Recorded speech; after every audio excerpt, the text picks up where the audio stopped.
أعوذ بالله من الشيطان الرجيم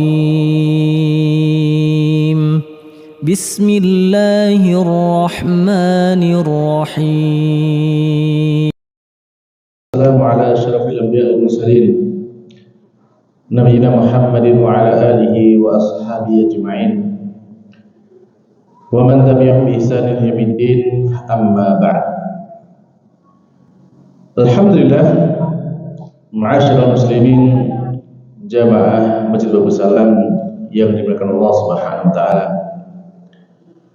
Kita senantiasa bersyukur kepada Allah Subhanahu wa taala atas segala limpahan nikmat yang Allah berikan kepada kita.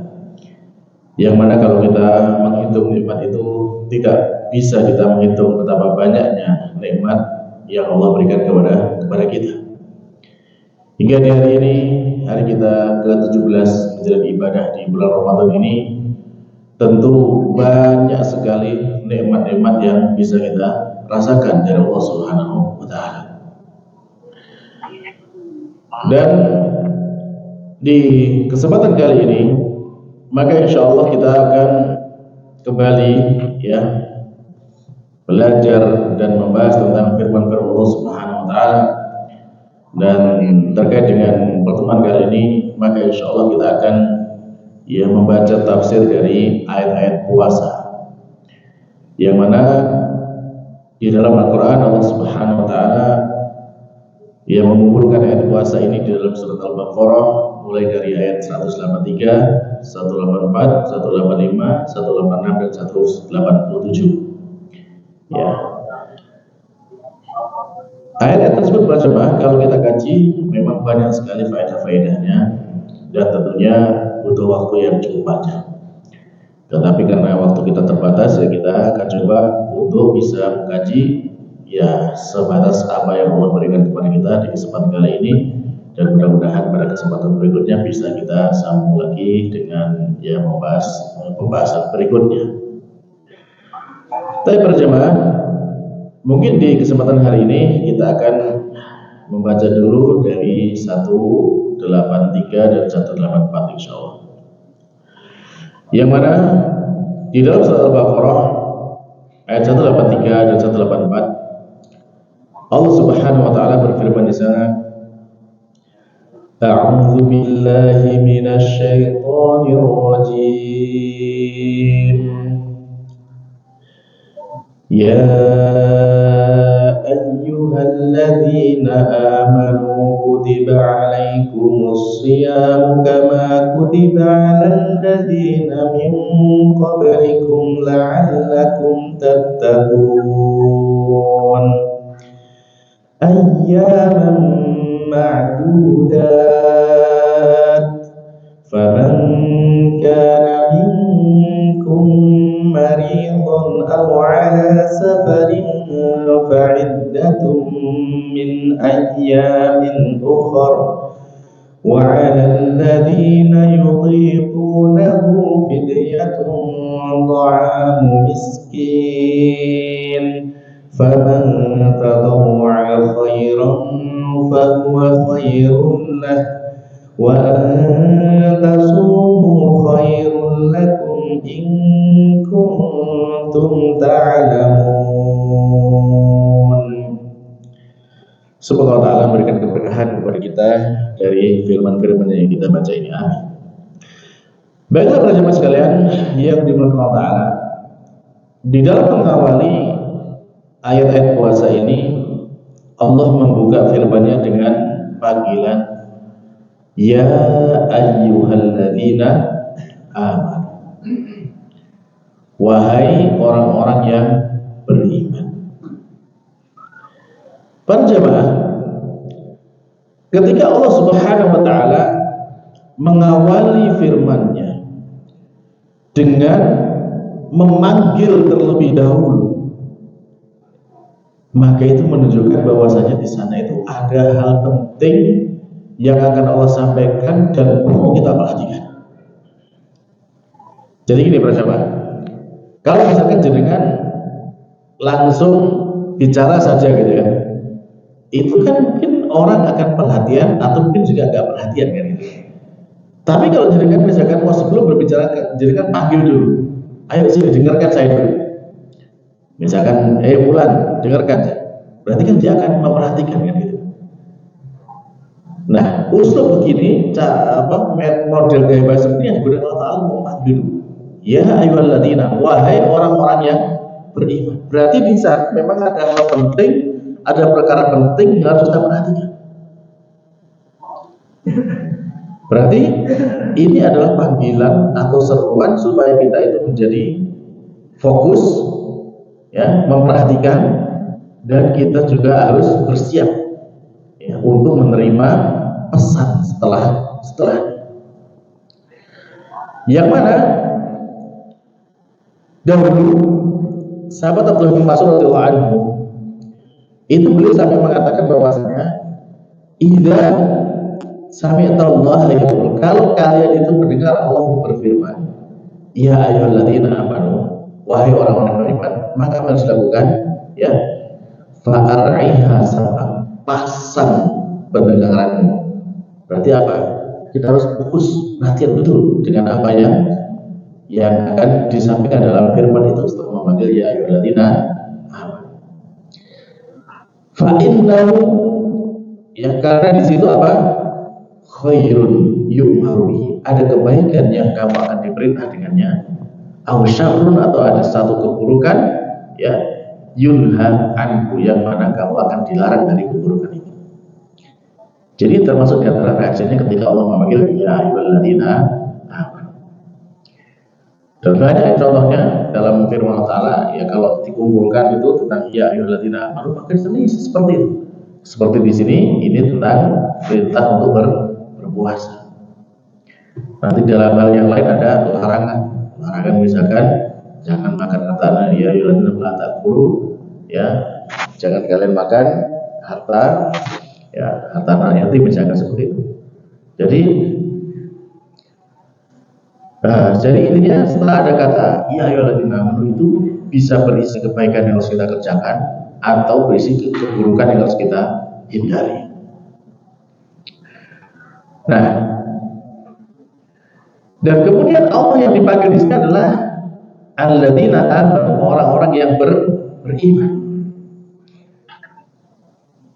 Berarti ketika Allah memanggil orang yang beriman, maka isi dari perintah setelahnya atau alasannya itu menjadi konsekuensi dari keimanan, sebagai bukti daripada keimanan kita.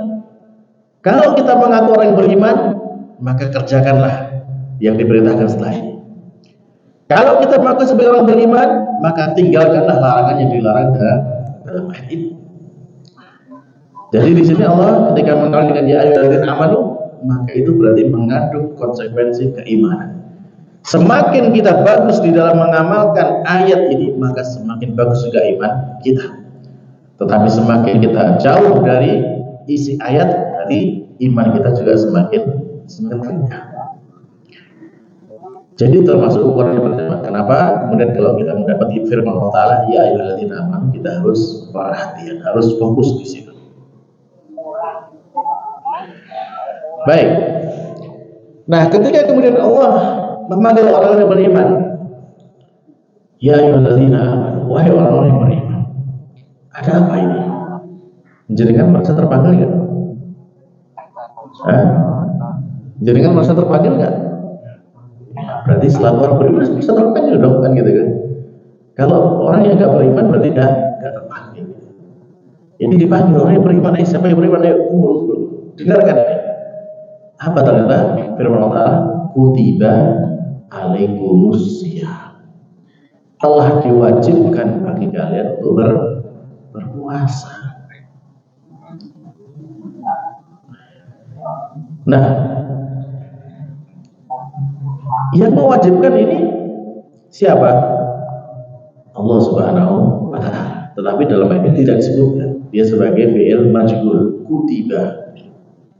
Kalau ini termasuk juga rahasianya Al-Quran, ya, kenapa Allah bukan dengan kutiba, bukan dengan kata. Kalau dengan kata ya, tidak banyak berubah maknanya. Ya, kalau dengan kutiba itu kan diwajibkan. Kalau kata berarti Allah telah mewajibkan. Ya, kan tidak begitu, tidak beda kan maknanya secara beda. Tapi secara gaya bahasa, secara balaghah itu sangat berbeda. Ya, sangat berbeda. Kalau dengan kata kutiba, Allah menggunakan kata kutiba dalam Al-Quran itu, ya, saya ada lima kali, 5 tempat. Dan semua yang digunakan dengan kata kutiba itu menunjukkan adanya kewajiban yang harus dikerjakan. Tetapi itu dirasa berat oleh manusia. Contoh misalkan kutiba alaikum kita diwajibkan atas kalian berperang. Ya, kutiba alaikum jihad, ya, diwajibkan atas kalian berjihad gitu ya. Jadi dalam kata kutiba itu kutiba alaikum kisos, diwajibkan atas kalian melakukan kisos. Jadi di sana itu berisi kepada suatu hal kewajiban yang dirasa berat dalam diri manusia. Termasuk di sini juga berpuasa. Nah, dalam hal yang memberatkan seperti itu, maka tentu Allah Subhanahu wa taala itu yang tidak ingin ya dianggap sebagai, atau dalam bahasanya itu ya adab kita kepada Allah Subhanahu wa taala juga bahwasanya tidak mungkin Allah itu ingin menyusahkan kita. Kan gitu kan? Sehingga kalau kita merasa berat di situ, ya berarti bukan disebabkan pada Allah. Jadi misalkan Allah mewajibkan kamu berpuasa, Allah mewajibkan kamu berperang, Allah mewajibkan kamu kisos. Jadi kita merasa wah ini Allah memberikan beban kepada saya. Tidak seperti itu. Bahasa yang kita gunakan tidak seperti itu. Meskipun memang ini kewajiban dari Allah Taala, tapi kita gunakan bahwa kita diwajibkan untuk berpuasa. Meskipun itu berat tapi bisa diwajibkan bagi kita. Ya. Bisa dipahami nggak rasa bahasa bedanya kayak gimana? Bisa dipahami nggak bedanya kayak gimana? Misalkan dengan bahasa Allah mewajibkan kita berpuasa, padahal puasa itu berat buat kita gitu ya. Tapi dengan bahasa yang lain diwajibkan atas kita berpuasa. Ya meskipun berat tapi itu diwajibkan atas kita. Berarti rasanya itu kalau dengan bahasa diwajibkan itu kita tidak menjadikan Allah itu sesuatu yang memberatkan buat kita. Paham? Tapi kalau dengan bahasa langsung Allah mewajibkan kita berpuasa, maka wah ini Allah kok membebani kita kan gitu kan. Nah itu bahasa yang tidak layak, adab yang tidak layak untuk kita sematkan kepada Allah Subhanahu wa taala. Ya. Semua yang masyarakat kepada kita itu hakikatnya adalah hal yang baik gitu. Sehingga tidak pantas kita mengatakan Allah membebani kita. Tapi bagaimana? Berpuasa itu adalah perbuatan menahan diri. Secara bahasa memang menahan diri. Kan gitu ya. Sehingga ketika di dalam surat Maryam ya ayat 26 itu di sana Ibunda Maryam ketika tiba-tiba kan mengandung Nabi Isa, kemudian beliau pergi untuk melahirkan Nabi Isa sendirian gitu kan. Setelah itu kemudian beliau akan balik kepada kaumnya. Tapi di situ beliau bernadar, inni nadartu lirrahmani shawma. Aku bernadar kepada Zat yang Maha Pemberani untuk saum. Saum itu maksudnya apa? Saum secara bahasa menahan diri, bukan berpuasa, bukan tidak makan ya. Tapi ini menahan diri. Menahan diri apa? Falan ukallimal yauma insiya. Aku tidak akan berbicara pada hari dengan seorang pun, dengan siapapun yang akan bicara. Nah ini berarti puasa di situ adalah menahan diri untuk tidak berbicara. Nah ada pun puasa yang diwajibkan kepada kita, ya maka ini adalah berpuasa, yaitu kita menahan diri dari segala hal yang membatalkan puasa, makan, minum, hubungan suami istri gitu kan. Dari sejak terbitnya fajar sampai terbenam matahari.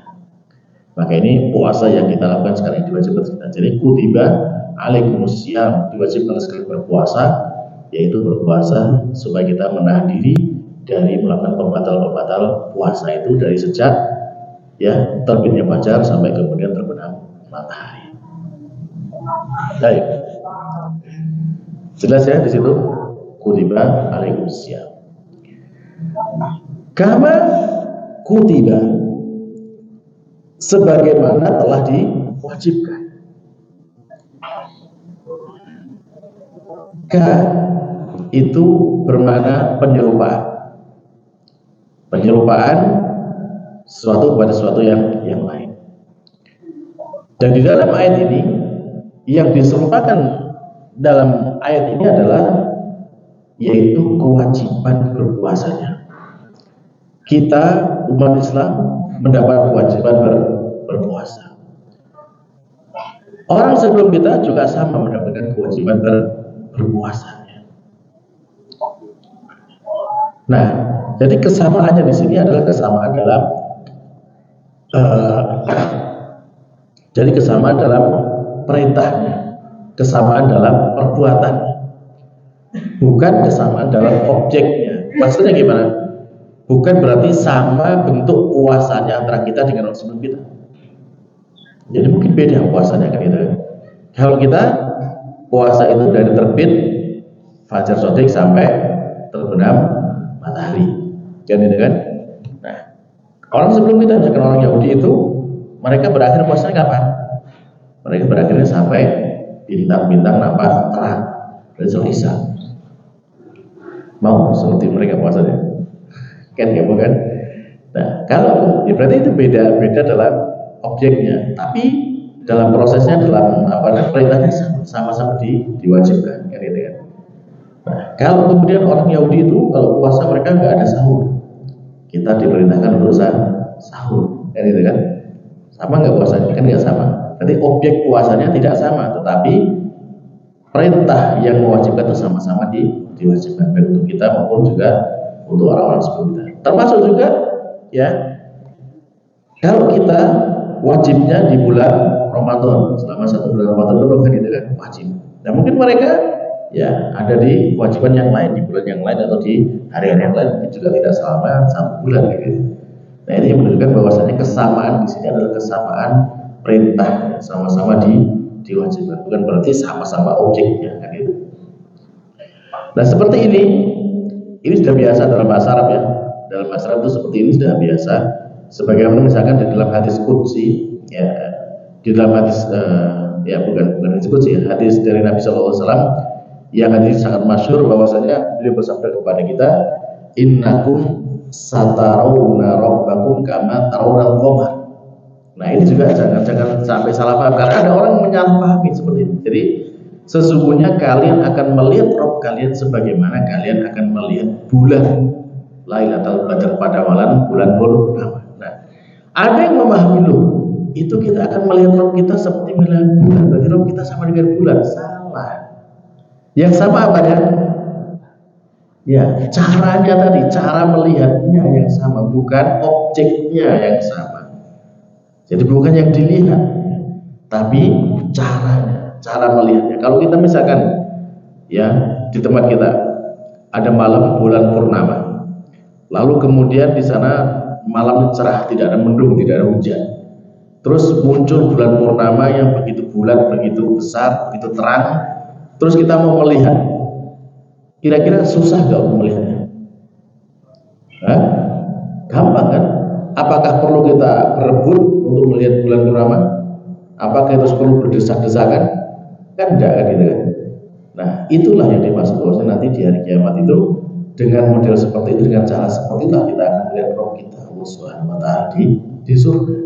Jadi kita akan melihat ya tanpa berdesak-desakan, tanpa bersusah payah untuk melihatnya, karena itu akan mudah untuk dilihat. Jadi di sini jelas ya, penyerupaan di sini kama seperti ini adalah penyerupaan dalam hal caranya, ya, bukan dalam hal objeknya. Sehingga tadi dalam puasa kama kutiba, sebagaimana juga telah diwajibkan, berarti ini adalah yang menunjukkan yang kesamanya ada sama-sama diwajibkannya. Dan ma-nya di sini adalah mas dari barang benda ya.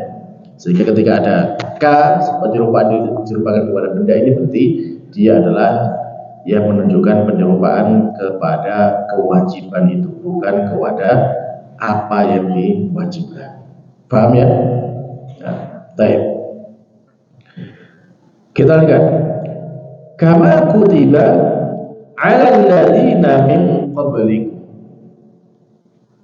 atas orang-orang yang sebelum kalian. sebelum kalian, yang tentunya mereka adalah orang-orang yang mendapatkan ya wahyu dari langit. Yang di sini ya, kalau dalam kaidah tafsir itu ketika ada idhofah gitu ya, min qablikum misalkan ada idhofah kepada kumnya, maka itu menunjukkan mana umum, berarti semua ya umat-umat terdahulu yang mereka itu mendapatkan kewajiban berpuasa, tentunya mendapatkan kewajiban dari Allah Subhanahu wa taala, yaitu mereka yang mendapatkan wahyu dari langit. Ya, seperti misalkan umat Yahudi, umat Nasrani, umat sebelum mereka.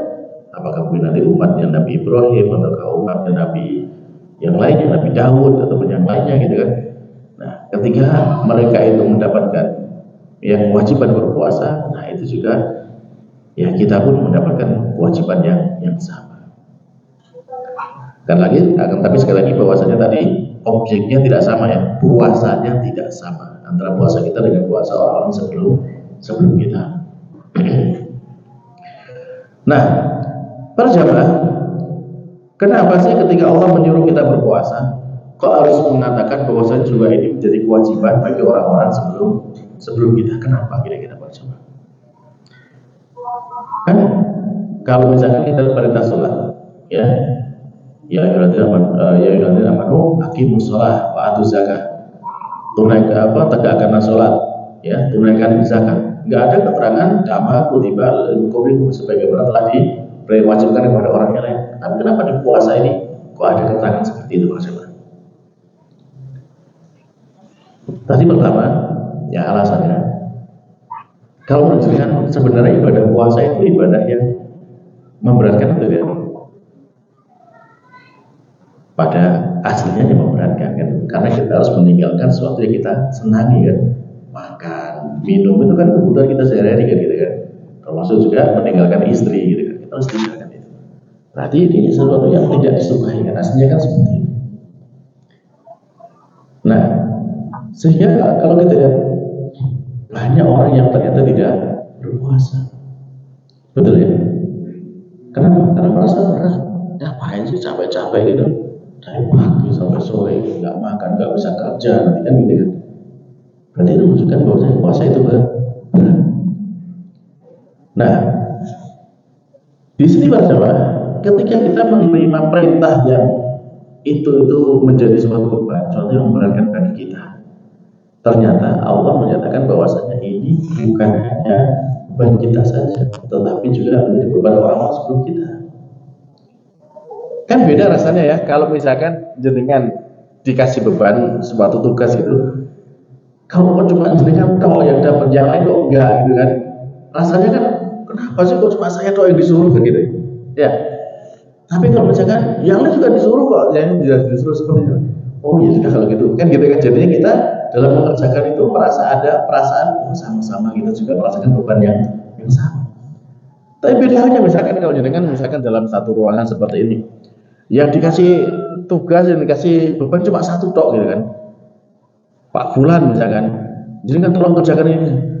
Dia lihat yang lain kok santai ya, yang lain cuma duduk-duduk ngobrol-ngobrol tok gitu kan, aku capek sendiri gitu kan, karena kan merasa berat kan gitu kan. Tapi ketika misalkan semuanya dapat tugas nih, semuanya dapat kewajiban ini, oh iya semangat, mengerjakannya jadi terasa ringan gitu. Nah inilah ketika Allah Subhanahu Wa Taala mengatakan dalam ayat ini, kama kutiba alal ladzina min qablikum, yang kama kutiba alal ladzina min qablikum, berarti ini menunjukkan kita mengerjakan puasa yang berarti bukan kita sendiri gitu kan. Orang-orang sebelum kita juga mendapatkan kewajiban yang sama. Jadi janganlah kemudian kita merasa berat, jangan kita kemudian merasa ya kok ini beban ini cuma diterimakan kepada kita, kenapa enggak orang lain juga diterima? Ternyata sama, orang sebelum kita pun juga dapat kewajiban berpuasa.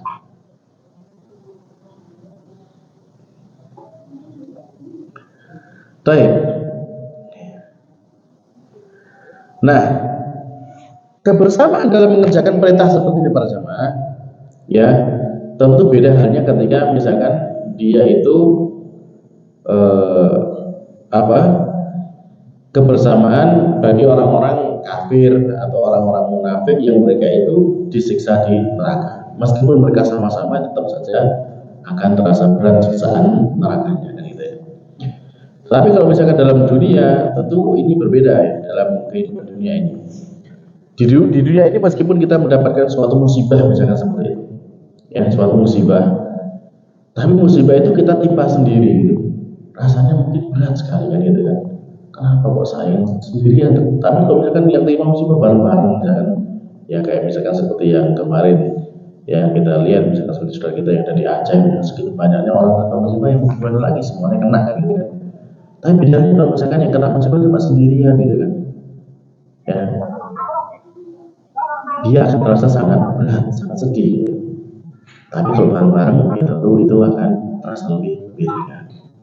Ini di dunia ya, tapi kalau misalkan nanti hukuman di akhirat ya meskipun mereka bareng-bareng antara orang munafik dan orang kafir, ya tetap saja mereka akan terasa berat, tidak akan terasa ringan dalam siksaan neraka. Baik, itu faedah yang pertama ya. Faedah beban yang ditanggung bersama itu terasa lebih ringan. Kan dalam peribahasa kita kan apa? Ringan sama di sini, berat sama di luar, sama-sama kan jadi ringan gitu kan. Jadi ini termasuk alasannya kenapa Allah mengatakan dengan kamu kutiba alaikum supaya kita terasa lebih ringan dalam menjalankan ibadah puasa. Faedah berikutnya, kenapa Allah mengatakan kama kutiba alaikum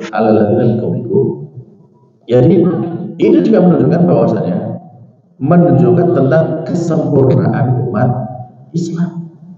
Kenapa?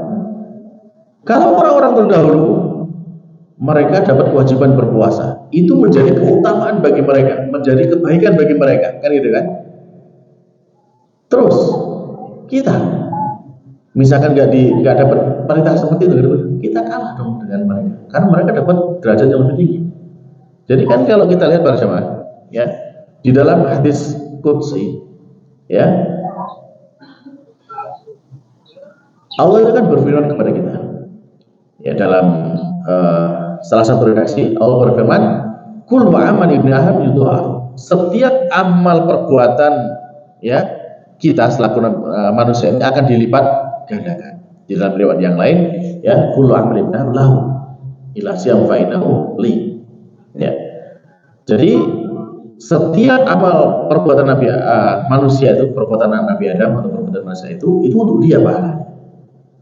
Ya, kecuali puasa, karena puasa itu untuk Allah Subhanahu wa taala, ya. Dan kemudian Allah menjelaskan al-hasan itu asyru amsalihah.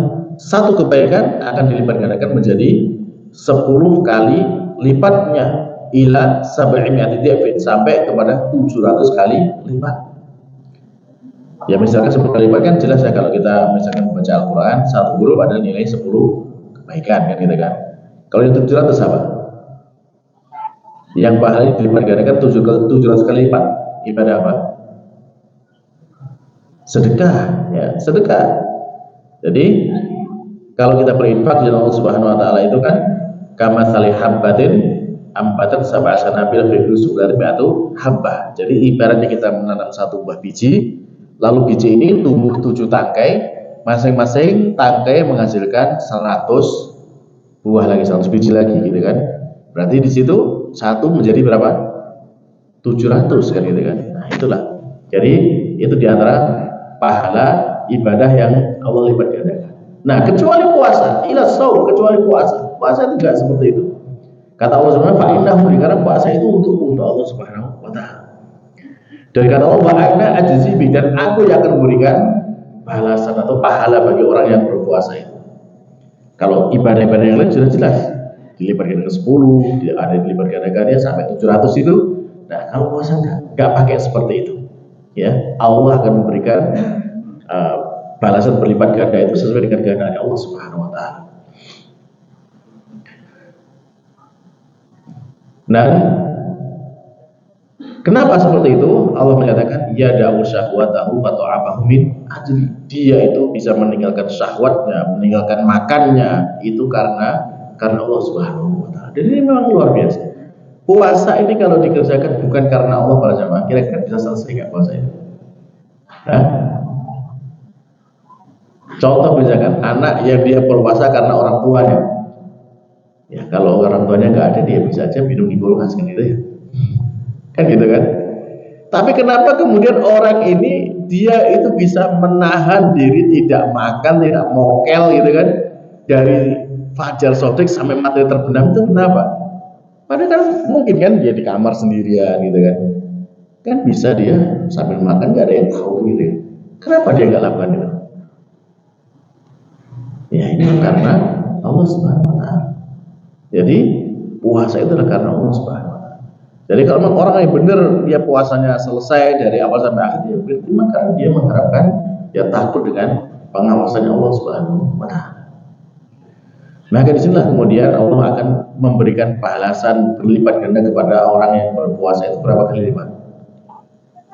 Berapa kali lipat? Tanpa batas. Tanpa batas. Kalau tadi baca Quran 10 per hurufnya kan gitu kan, sedekah 700 gitu kan. Kalau puasa itu tanpa batas kelipat, itu terserah Allah Subhanahu Wa Taala. Dalilnya mana? Dalilnya adalah innama yuwaffas sabirun ajrahum bighairi hisab. Sesungguhnya balasan ya, yang akan diberikan kepada orang-orang yang sabar itu akan dipenuhi kepada orang sabar itu pahala mereka tanpa ada hitungan. Artinya sangat banyak, terserah Allah Subhanahu Wa Taala. Nah, kok bisa? Itu kan tadi dalil untuk orang yang sabar. Karena sabar itu kan ada tiga. Sabar dalam menjalankan perintah, sabar dalam meninggalkan larangan, dan sabar di dalam menerima takdir. Ketiga-tiga sabar yang ada dalam puasa. Kita saat puasa ini kita menjalankan perintah Allah Subhanahu Wa Taala. Kan itu kan? Dalam kita berpuasa kita meninggalkan larangan-larangannya, larangan makan, larangan minum, larangan untuk ya berhubungan suami istri kan gitu kan. Juga dalam berpuasa itu kita juga bersabar menerima takdir yang Allah. Kita sabar dalam puasa ini, kita capek, kita haus, kita lapar, kita lelah gitu kan. Kita sabar. Berarti pahala sabar itu baru didapatkan oleh orang berpuasa, dan Allah akan memenuhi balasan atau pahalanya orang yang sabar tanpa ada hitungannya. Artinya nggak cuma 700, terserah Allah, berlipat ganda sebanyak-banyaknya. Nah, kalau pahalanya begini besar para jamaah, terus orang-orang sebelum kita mendapatkan pahala yang besar seperti ini, kok kita nggak dapat? Apa nggak pengen kita? Pengen nggak? Ya, makanya pengen. Maka kemudian ya ketika Allah mengatakan bahwa kama kutiba alal ladzina min qablikum, sebagaimana telah dibaca orang-orang sebelum kalian, berarti ini juga menunjukkan bahwa kita pun juga akan mendapatkan kebaikan, kesempurnaan sebagaimana yang diberikan oleh orang-orang sebelum kita. Ya, ini menunjukkan bahwasanya sempurnanya agama kita itu agama Islam. Ya, sempurnanya pahala bagi umat kita, umat Islam. Mereka tidak akan kalah dengan umat-umat sebelumnya. Nah, bisa dipahami di sini ya, kenapa kemudian Allah menyebutkan kama kutiba alal ladzina min qablikum. Minimal ada dua tadi ya, supaya terasa lebih ringan dan menunjukkan kesempurnaan dari pahala umat Islam ini. Baik. Lalu kemudian di akhir dari ayat 183 ini Allah berfirman di sana, la'allakum tattaqun, supaya kalian menjadi orang-orang yang bertakwa. Nah, kata la'alla di sini berjamaah. La'alla ini bermakna ta'lil atau bermakna tujuan. Ilah, sebabnya apa sih kita berpuasa itu? Sebabnya adalah supaya kita bertakwa kepada Allah Subhanahu Wa Taala. Nah, berarti di antara hikmahnya bahwasanya kalau kita itu berpuasa, itu bisa menjadikan kita termasuk orang yang bertakwa. Dan ini tentu adalah yang tujuan terbesar puasa kita. Kenapa kok kita ingin menjadi orang yang bertakwa para jamaah? Kenapa? Kenapa jenengan ingin menjadi orang bertakwa? Ya, inna akramakum indallahi atqakum. Sebenarnya yang paling mulia di antara kalian yang paling bertakwa. Kan itu. Di antara yang lainnya banyak ya, bahwasanya dengan takwa itu Allah akan memberikan rezeki kepada kita dari jalan yang tidak disangka-sangka kan. Wa may yattaqillah yaj'al lahu makhrajan wa yarzuqhu min haitsu la yahtasib. Barang siapa yang bertakwa kepada Allah Subhanahu wa taala, maka Allah akan berikan jalan keluar dari segala macam masalah yang dihadapi, dan Allah akan berikan rezeki dari jalan yang tidak disangka-sangka. Kan itu. Demikian juga dengan wa may yattaqillah yaj'al min amrihi yusra. Dengan bertakwa kepada Allah, ya, maka barang siapa yang bertakwa kepada Allah akan jadikan urusannya jadi mudah. Dan banyak sekali keutamaan-keutamaan bertakwa. Nah, jadi itu adalah manfaat terbesar kalau kita berpuasa, menjadikan kita orang yang bertakwa. Baik, teman-teman sekalian yang dimuliakan Allah Subhanahu wa taala. Maka setelah kita memahami tafsir tadi dari Al-Baqarah 183 ini, kita bisa mengambil beberapa faedah ya. Yang pertama itu tentang pentingnya ibadah puasa ini. Karena ini penting, maka untuk memerintahkan Allah sama memanggil beliau dengan panggilan ya ayyuhalladzina amanu. Lalu kemudian faedah yang kedua, bahwasanya hukum puasa ini adalah wajib, ya, wajib. Dari mana? Allah menyatakan kutiba alaikum, diwajibkan atas kalian. Jadi hukumnya adalah wajib. Lalu faedah yang ketiga, bahwasanya ya, puasa ini juga menjadi kewajiban bagi orang-orang sebelum kita, bukan hanya kepada kita saja. Lalu yang keempat faedahnya, bahwasanya ya, ketika Allah mewajibkan puasa juga kepada orang sebelum kita dan mengabarkan kepada kita dalam firman-Nya ini, menunjukkan bahwa ini sebagai hiburan kepada kita, yang mana ini bisa meringankan beban kewajiban puasa ini atas kita. Lalu kemudian juga ketika Allah Subhanahu wa taala yang memberikan pahala yang begitu besar kepada orang sebelum kita dengan mewajibkan mereka berpuasa, maka juga menunjukkan tentang kesempurnaan umat ini, yang mana mereka juga akan mendapatkan pahala sebagaimana yang diatur oleh umat-umat terdahulu, yaitu dengan menjalankan kewajiban berpuasa. Lalu kemudian para jemaah, bahwasanya faedah juga dari ayat 183 ini, bahwasanya tujuan akhir dari berpuasa ini adalah menjadikan kita orang yang bertakwa. Nah, takwa ini para jemaah, ya, takwa itu kan definisi yang paling sering kita dengar itu adalah kita menjalankan perintahnya Allah dan kita meninggalkan semua larangannya Allah Subhanahu wa taala, kan gitu. Nah, hal ini para jemaah bisa kita raih kalau memang kita terbiasa menjalankan ibadah puasa. Dalam puasa ini kita ya diperintahkan ya untuk apa? Menjalankan kewajiban ini, menahan diri, ya, dan kita juga dilarang untuk melakukan perbuatan-perbuatan yang mengandung dosa. Ya. Karena apa? Karena kalau tidak bisa meninggalkan perbuatan yang mengandung dosa, bagaimana puasanya? Ya, dapat apa dia dengan puasa itu? Nah, ya, dapatnya hanya dapat lapar dan haus saja. Ya, bahkan termasuk ya perbuatan omongan dusta saja. Omongan dusta itu, man lam yada qaula zur wal amal bihi falaysa lillahi hajah ayda ta'amahu wa syahwa. Siapa yang tidak meninggalkan perkataan-perkataan dusta atau mengerjakan perbuatan yang mengandung kedustaan ya, maka Allah nggak butuh dia untuk tidak makan dan tidak minum. Artinya apa? Kalau memang kita ingin berpuasa dan mendapatkan pahala, jangan sampai kita berdusta. Kayak gitu kan? Di hadis yang lain juga disebutkan apa? Rubba sha'imin. Laisa rubba sha'imin. Betapa banyak orang yang berpuasa. Ya, hadhu min syamihi ila laisa. Jadi betapa banyak orang berpuasa itu, bagian dari puasanya itu hanya mendapatkan apa? Lapar dan dahaga. Kenapa? Ya karena tidak bisa menjaga diri dari perbuatan yang mengandung dosa.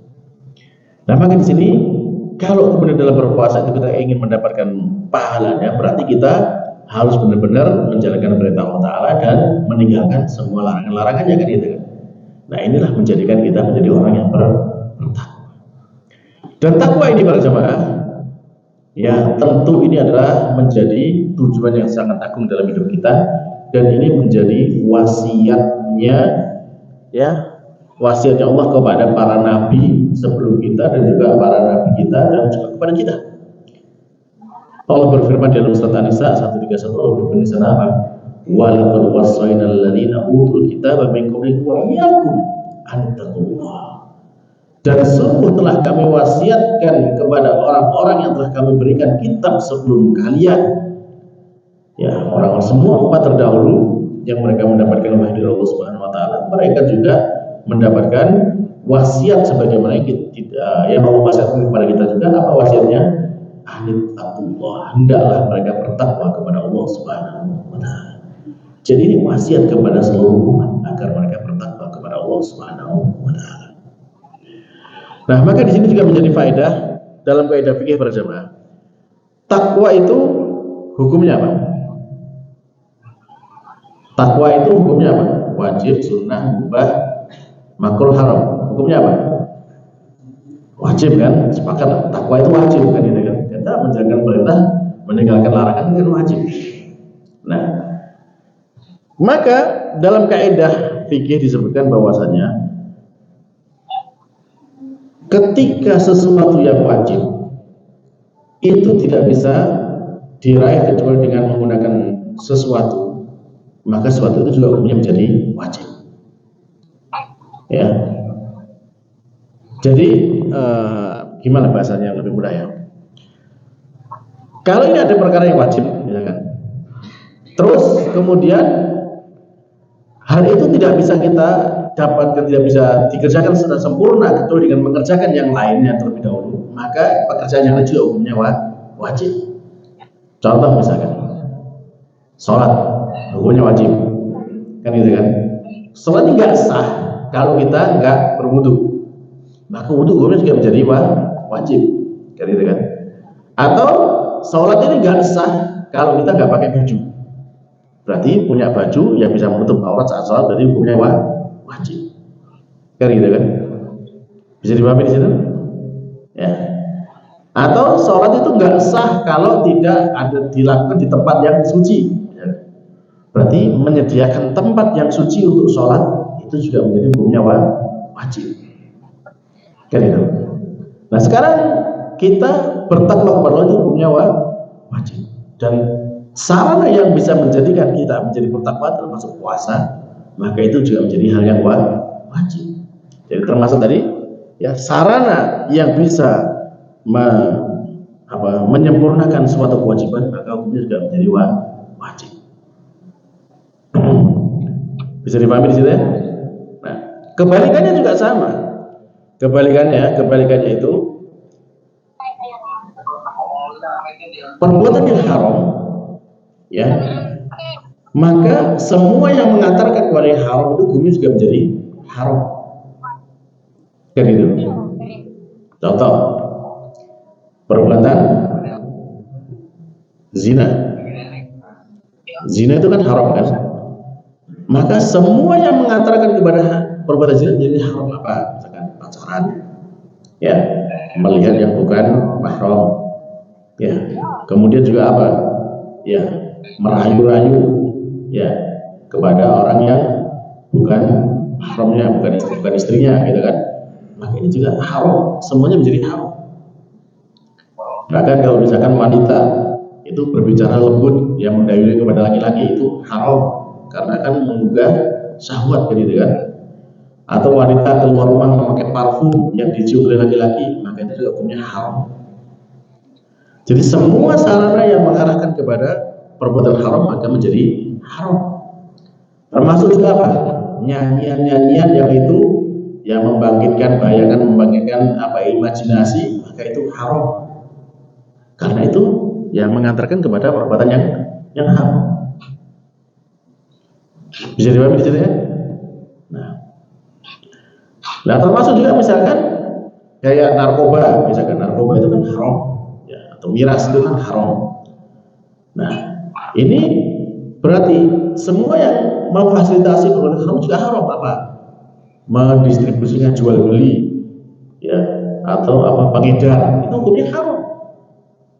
Uangnya juga haram, kan gitu kan? Karena dia mengantarkan kepada perbuatan yang haram. Ya, jadi kaidahnya seperti itu. Ya, dalam kaidah fikih, jadi semua sarana yang mengantarkan kepada perbuatan-perbuatan yang haram maka hukumnya juga haram. Jadi, nah itulah bahwasanya di antara faedah daripada ayat tadi, yaitu tentang bagaimana kemudian kita memahami tentang takwa tadi. Baik. Nah, kemudian juga di antara faedah berikutnya juga masih dari ayat ini, ya. Kalau kita lihat di dalam perintah yang Allah wajibkan kepada kita, itu kan macam-macam bentuknya. Ada kita diwajibkan untuk sholat, ya, kita diwajibkan untuk zakat, kita diwajibkan untuk berpuasa, kita diwajibkan untuk haji, ya. Juga kita diwajibkan misalkan untuk jihad, misalkan seperti itu. Nah, ini kalau kita klasifikasi, maka di situ ada macam-macam ibadah itu. Jadi ibadah itu ada yang murni ibadahnya ibadah badan. Contohnya sholat tadi, kan ibadah badan aja kan, yang gerak badan kita, murni badan. Lalu kemudian ada juga ibadah itu yang murni ibadah itu ibadah harta. Contohnya tadi bayar zakat, itu murni harta. Kita membayarkan zakat aja dari harta kita miliki. Nah, ada kalanya ibadah itu berisi gabungan antara harta dan badan kita, misalkan seperti ibadah haji. Ya, kita di sana untuk kesana itu butuh biaya besar, ya. Ya, kalau umroh aja sekarang ya minimal sekitar 30-an gitu ya. Kalau haji ya lebih daripada itu, apalagi misalkan seperti haji yang furoda itu minimal 300 juta itu kan untuk hartanya kan gitu. Nah, terus di sana saat manasibnya itu badan. Ya, mulai dari kalau dari haji, ibadah haji itu kan mulai dari wukuf ya, wukuf ya, rukun ya. Ya, kalau misalkan di awal sebelumnya kan mabit di Muzdalifah, mabit di Mina, lalu kemudian wukuf di Arafah, kemudian mabit di Muzdalifah, lalu kembali ke Mina, lempar jumroh, tawaf ifadah gitu kan. Semuanya itu ibadah badan, berat gitu ya. Nah, ditambah dengan ibadah ini gabungan antara badan dan harta. Nah, termasuk juga di antara bentuk ibadah yang Allah wajibkan kepada kita ada ibadah menahan diri. Contohnya ibadah puasa. Ya, menahan diri dari apa yang kita senangi. Ya, makan minum itu kan kita senangi. Syahwat dengan istri itu kita senangi, gitu. Tapi kita harus menahan diri dari hal itu. Nah, dari macam-macam bentuk ibadah yang Allah wajibkan seperti ini para jemaah, kenapa kok bentuknya berbeda-beda? Nah, ini juga termasuk hikmahnya, bahwasanya ada kalanya manusia itu kan punya kecenderungan yang beda-beda juga. Nah, ada manusia yang dia itu ya senang sekali melaksanakan ibadah fisik, tapi ada kalanya dia berat sekali untuk mengerjakan ibadah harta. Jadi kalau disuruh sholat, rajin sholatnya, semangat sholatnya gitu ya. Tapi ketika disuruh bayar zakat, berat sekali. Ada yang seperti itu. Ya gitu kan? Nah, sebaliknya ada juga orang yang dia itu sangat senang untuk beribadah harta, zakat fitrah lunas, zakat mal beres, lalu sedekah tiap hari, kan gitu kan? Terus gitu kan, santunin anak yatim, bangun pesantren, bangun masjid, ibadah hartanya lancar gitu. Tapi kalau disuruh sholat enggak. Ada yang seperti itu ya. Jadi ini semuanya menjadi ujian gitu kan. Ya. Ada juga orang itu yang kalau kemudian mendapati sesuatu yang dia senangi, rasanya itu eman sekali untuk dikeluarkan gitu kan. Nyaman banget gitu kan. Nah, maka di sana juga ada perintah ya. Termasuk juga ketika misalkan ada orang yang dia itu senang kepada sesuatu, maka kalau disuruh meninggalkan itu berat bagi dia, bisa gelisah, bisa ya mungkin sebagian orang sampai sakit misalkan seperti itu kan gitu. Nah, itu termasuk. Nah, ini semuanya nilai ujian dari Allah Subhanahu wa taala. dengan macam-macamnya itu supaya semua manusia itu mendapatkan ujian yang sama, ya. Jadi hanya yang merasa berat itu hanya satu orang saja tidak, tapi semuanya merasa berat dengan macam-macam ibadah tadi.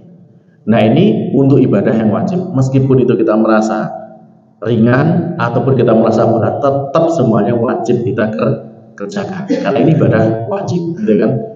Adapun kalau ibadah sunnah para jamaah, kalau ibadah sunnah itu maka silahkan, ya, setelah wajib-wajibnya beres semua, maka ibadah sunnah silahkan dipilih yang paling seneng dikerjakan, silahkan sebanyak-banyaknya juga tidak masalah, itu kan ibadah tamat.